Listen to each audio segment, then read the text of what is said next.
જય માતાજી અને જય મહાદેવ. પેલો વિડીયો બનાવ્યો હતો ત્યારે મેં તમને નોર્મલ પાસપોર્ટ વાળામાં વિષયમાં બતાવ્યું હતું કે કેમ બનાવવું, હું ડોક્યુમેન્ટ જોઈએ. હવે આ વિડીયો હું બનાવું હું અર્જન્ટ પાસપોર્ટ કેમ બનાવો.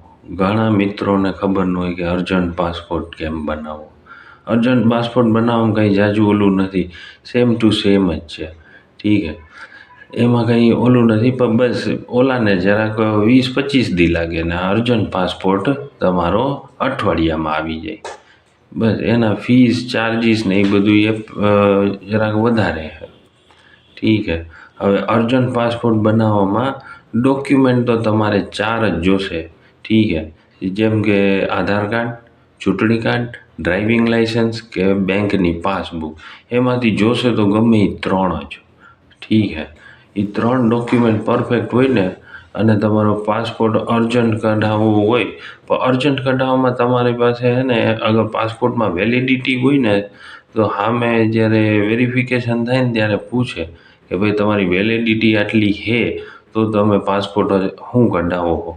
એટલે એના માટે તમારી પાસે કંઈક વેલિડ આન્સર હોવો જોઈએ કે હું શું કરવા કઢાવું, હું કે મારી પાસે આટલો ટાઈમ છે. તો એવું અટરના ઇઝરાયલનું બહુ ક્રશ છે, જેના કારણે માણસને અર્જન્ટ પાસપોર્ટ જોઈએ, અર્જન્ટ પીસીસી જોઈએ. ઠીક છે, તો અર્જન્ટ પાસપોર્ટ કઢાવવાનું મેં કઢાવ્યું છે, એટલે હું તમને આ વિડીયો થ્રુ ઇન્ફોર્મેશન દઉં હું. અર્જન્ટ પાસપોર્ટ કઢાવવા જાઓ ને તો 2 ચીજ છે, કાં તો તમે ખુદ એપ્લાય કરી લ્યો ને તો તમારા 500-700 રૂપિયા બચી જાય, જે સાયબર કેફેના ચાર્જીસ હોય એ, અને સાયબર કેફેથી કરાવો તોય વેલ એન્ડ ગુડ છે.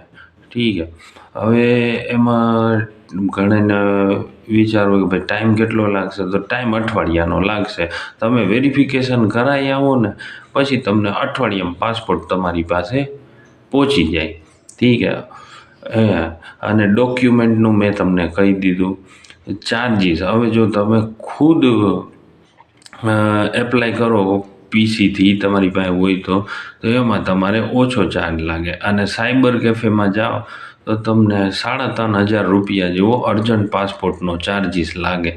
ઠીક છે, અને અર્જન્ટ પાસપોર્ટમાં એક ધ્યાન રાખો કે તમને પહેલું જ વેરિફિકેશન જ્યાં પણ મળે ને, ચાહે નજીક હોય ચાહે છેટું હોય, ગમે ત્યાં હોય ને એ લઈ લેવું.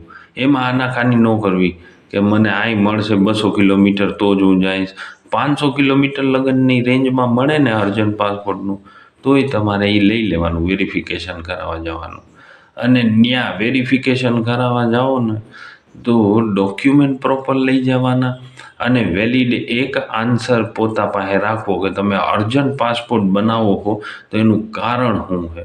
અને તમારી પાસે પાસપોર્ટમાં હજી વર્ષ દીની વેલિડિટી છે, 6 મહિનાની વેલિડિટી છે કે 15 મહિનાની છે કે 2 વર્ષની છે, તો તમે આ વેલિડિટીને વધારવા શું કરવા માગો. તો એના માટે તમારી પાસે વેલિડ એક આન્સર હોવો જોઈએ. ત્યાં થોથવાળા અને પોલીસ વેરિફિકેશન, જ્યાં પાસપોર્ટ ઓફિસે ગયા ને ત્યાં તમે વેરિફિકેશનમાં થોથવાઈ ગયા ને હરખો આન્સર ન દઈ શક્યા તો તમને ત્યાંથી રિજેક્ટ કરી દે છે. તો તમે અહીંથી જે પણ મહેનત કરી છે એ બધું તમારું પાણીમાં વયું જશે. ઠીક છે, એટલે અર્જન્ટ પાસપોર્ટ અટાણના ઘણા મિત્રોની રિક્વાયરમેન્ટ છે, એને અર્જન્ટ પાસપોર્ટ જોઈએ છે. તો અર્જન્ટ પાસપોર્ટ તમને મળી શકે, પણ તમારી પાસે ડોક્યુમેન્ટ પ્રોપર હોવા જોઈએ. તમે પાસપોર્ટ ઓફિસે જાઓ તો તમારી પાસે આન્સર પરફેક્ટ હોવો જોઈએ કે હું અર્જન્ટ પાસપોર્ટ કઢાવું હું તો એનું કારણ શું છે. એકદમ પરફેક્ટ કારણ લઈને જાજો, કેમ કે ત્યાં આગળ અછૂડછૂ થયું ને તમે થોથવાના તો એ તમારું કેન્સલ રિજેક્ટ કરી દે, એ એક્સેપ્ટ નહીં કરે. ઠીક છે, ડોક્યુમેન્ટનું મેં કહી દીધું, ટાઈમ તમને કહી દીધો, અઠવાડિયામાં તમારો આવી જ જાય. ઠીક છે, અર્જન્ટ પાસપોર્ટ આવી જાય પછી તમારે ઇઝરાયલ જવાવાળા માટે ખાસ કરીને પીસીસીનું હું તમને વિડીયો બનાવીને કહીશ કે પીસીસી કેવી રીતે કરાવવું, પીસીસી અર્જન્ટ કેવી રીતે કરાવવું. ઠીક છે, અટરના ઘણા ડાઉટ છે, એ ડાઉટ એને ક્લિયર નથી થતો, વાં જાય પૈસા વેડફે, સમય વેડફે. ઠીક છે, પણ અર્જન્ટ પાસપોર્ટ તો બિલકુલ તમારે પહેલી જ ડેટ લઈ લેવાની અને જે ડેટ મળે ત્યાં વેરિફિકેશન કરાવી લેવાનું અને વેરિફિકેશન કરાવવા ટાણે બહુ વ્યવસ્થિત કરાવવાનું, એટલે હું જેન્યુઅલ રીતે કોઈ તમારી ઉપર ઓલું ન આવે ઓબ્જેક્શન. ઠીક હે. અને બાકી બીજું કંઈ નથી. અર્જન્ટ પાસપોર્ટ એ નીકળી જાય છે. ઘણા કંઈ નોર્મલ પાસપોર્ટ મારે 20 દી વાટ નથી જોવી, મારે તો અર્જન્ટ જ જોતું, અઠવાડિયામાં થઈ જાય. અઠવાડિયામાં તમારું થઈ જાય. અને તમે પાસપોર્ટ જ્યારે વેરિફિકેશન કરાવીને આવો ત્યાંથી જે તમને સ્લીપ આપે, તમે વાટ ન જોતા કે પોલીસ તમારા ઘરે આવશે, તમે ડાયરેક્ટ એસપી ઓફિસે કે તમારા નજીકના પોલીસ સ્ટેશને જઈ ને ખુદ ડોક્યુમેન્ટ જમા કરાવીને ખુદ પોલીસ વેરિફિકેશન કરાવી લેહો તો તમારું કામ વહેલી તકે થશે. હા, તમે વાટ જોહો કે હવે ત્યાંથી આવશે ના તે ના, તમારી પાસે જે તમને પાસપોર્ટ ઓફિસથી આપ્યું છે એ ડોક્યુમેન્ટ લઈને નજીકના પોલીસ સ્ટેશને જઈને ખુદ વેરિફિકેશન પહેલાં કરાવી લેજો. ઠીક છે. ખુદ જઈને કરાવશો અને એ આવશે એમાં ફેર છે. તમે ખુદ જઈને કરાવશો તો તમે પ્લસમાં રહેશો. ઠીક છે. અને તમારું કામ વહેલી તકે થશે.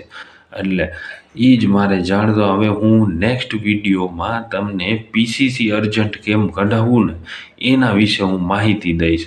સો પ્લીઝ સબસ્ક્રાઈબ કરો, મને લાઈક કરો અને તમારો સપોર્ટ આપો. Thank you.